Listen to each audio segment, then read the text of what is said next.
Para hablar en detalle de esta ley nos acompañan representantes del oficialismo y la oposición. Estamos con el diputado del MAS, Edgar Montaño, y la diputada demócrata Celiane Capobianco, con quien comenzamos. Muy buenos días a ambos, bienvenidos a la revista. Diputada, ¿cuáles son las observaciones concretas a este proyecto de ley?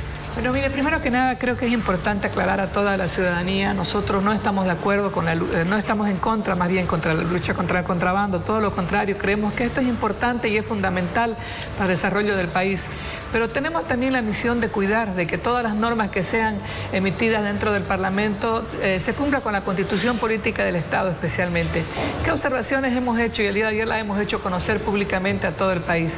Nos preocupa mucho varios artículos de esta ley, pero especialmente el artículo 4, que es el que establece que las Fuerzas Armadas y la Policía Boliviana que participen en operativos de lucha contra el contrabando estarán exentos de responsabilidad penal cuando en cumplimiento de sus funciones constitucionales actúen en legítima defensa o estado de necesidad. ¿Cuál es nuestra preocupación? En realidad es un juez el que debe determinar si los policías o los militares están exentos o no de responsabilidad penal, si han cumplido con los manuales, con los protocolos, con las leyes que hay vigentes en este momento. No se puede crear a través de una ley, como le hemos dicho ayer en el Parlamento, ya privilegios para policías y militares para actuar bajo pretexto de contrabando o cualquier otro pretexto, porque está prohibido en la Constitución Política del Estado. El artículo 180, parágrafo 2 de la Constitución Política del Estado establece que no se pueden crear privilegios para absolutamente nadie. Por otra parte, creemos también que con este artículo se puede atentar contra la vida de los bolivianos, que es un derecho que está protegido en la Constitución Política del Estado también en el artículo 15. Es por todos estos temas que nosotros creemos fundamental de que este proyecto de ley debe ser revisado, debe ser modificado. El día de ayer le hemos pedido a la presidenta Gabriela Montaño y a todo el movimiento al socialismo de que revisen este proyecto de ley, porque también en el artículo 6 de la misma norma permite que los policías y los militares utilicen armas de alto calibre, explosivos en contra de los contrabandistas, y eso también está atentando contra otro principio que está en la Constitución Política del Estado, que es el principio de presunción de inocencia. Si nosotros permitimos que esta ley sea emitida conforme está, se podrá atentar contra la vida de muchos bolivianos sin que se hubiera primero verificado si realmente son o no son contrabandistas. ¿Qué responden desde el MAS, diputado? Bueno, lamentamos nosotros las declaraciones de la diputada en este momento porque hay un contrasentido contra su filosofía, contra su pensamiento ideológico y político. ¿Que acaso no defienden a los más ricos? ¿Que acaso no defienden a su partido que dice que estamos inundados de contrabando? O sea, lamentamos nosotros que no pueda lecturar lo que dicen los empresarios privados. Dicen que son 2.000 millones de dólares que entran y pierde el Estado cuando ingresa este contrabando. Y el 70% ingresa por territorio chileno. Mire usted, lo único que ha leído ha sido solamente supuestos casos, supuestos privilegios, porque no dice en absoluto en el contexto que ha leído, pero claro, o sea, no tiene derechos humanos, no tiene derecho la familia que ha muerto, los hermanos policías, es decir, los contrabandistas tienen el derecho de llevar armas de grueso calibre y no así nuestros funcionarios públicos. ¿Podrían revisarse los dos artículos que ella menciona? Y yo decía, lamentamos nosotros esa posición ideológica porque al final se ha aprobado en grande, falta en detalle.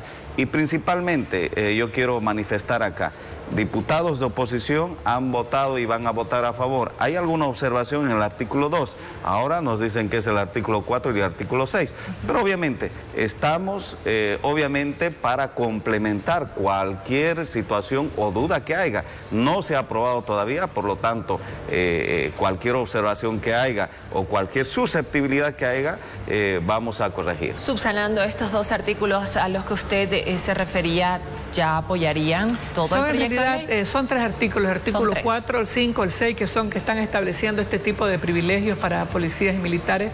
Yo siempre he sido coherente con mi posición y creo que como partido también lo hemos sido, que es el de proteger el derecho a la vida. Creemos que esto es fundamental, siempre lo hemos manifestado y sobre todo cuidar que las normas que sean emitidas en el Parlamento sean de acuerdo a la Constitución Política del Estado. Creemos de que tampoco esta norma va a solucionar en todo el problema que tenemos tan grave en el país del contrabando, pero creemos que sí hay muchas políticas que podríamos en realidad realizar a través de una norma y no precisamente como ha sido emitida. Pero aún así creemos que retirando estos temas que son totalmente inconstitucionales, abiertamente inconstitucionales, podríamos revisar la posibilidad de ir adelante con el proyecto. Sí, ocurriera un enfrentamiento en la frontera entre militares y contrabandistas, diputado Montaño. ¿No iría a juicio el militar que haga uso de su arma de fuego directamente? ¿Quién le deslinda la responsabilidad en un hecho como este? Bueno, claramente dice la norma que cuando él se vea rebasado o cuando esté en las mismas condiciones, el contrabandista va a hacer uso de sus armas de fuego, porque en la actualidad no hay eso. Y en ese entendido hay que hacerlo en su contexto natural. ¿Pero no es un juez quien determina eso? Lo determinará un juez, pero no va a estar el juez cuando se encuentre con el delincuente, con el asesino, preguntando todavía al juez. O sea, tiene que actuar en el mismo momento. O sea, tampoco se puede agarrar lo que dice la diputada. Por lo tanto, creemos nosotros que aquí en Santa Cruz y en Bolivia, el empresario invierte sus recursos económicos y eso también hay que cuidar. Ellos también tienen derecho. ¿No concuerda con la explicación? Por supuesto que no. Es un juez quien debe determinar si el estado de necesidad y la legítima defensa fue adecuadamente usada por los policías o por los militares. Entonces, ¿qué es lo que implica esta Claro, esta ley implica que los militares y los policías van a poder actuar libremente porque aquí está liberándolo de toda responsabilidad penal. ¿No serán puestos en el nunca proyecto ante de ley. un juez? No, pueden ser puestos ante un juez, pero el juez va a tener que adecuarse a esta norma y decir que están liberados de toda responsabilidad penal. ¿Y usted qué cambio propone en Yo esa propongo redacción? de que se retire este artículo, explícitamente el 4 y lo mismo que está en el 5 y en el 6 establecido para que se maneje conforme está ahora. Ahora el estado de necesidad y la legítima defensa están en el Código Penal. La ley de uso de armas establece que se deben usar en caso de, por ejemplo, de conmociones, de casos de que se necesita realmente utilizar armas de alto calibre. No podemos también convertir el país en una guerra, porque esto significa de que va a ser una guerra en la que van a usar armas de alto calibre en cualquier situación y van a estar liberados de toda responsabilidad penal. Son privilegios que no pueden darse absolutamente a nadie en el país porque están prohibidos en la misma Constitución Política del Estado que el movimiento al socialismo ha elaborado y no cumple. Bien, para finalizar, diputado Montaño, este proyecto de ley ya aprobado en grande, me dice, pasa a senadores, se prevé que sea aprobado así tal cual. ¿Cuál es la posición dentro del MAS? Todavía. Nosotros hemos dejado claramente establecido que todos los artículos que se observen se puede revisar y por eso que recién vamos a tratar en detalle el día martes y miércoles. Así está y por lo tanto cualquier sugerencia que se pueda dar, estamos liados a entender. Eso no estamos cerrados a aquello. Perfecto, muchísimas gracias a ambos por la entrevista. Continuamos con más los datos del tiempo.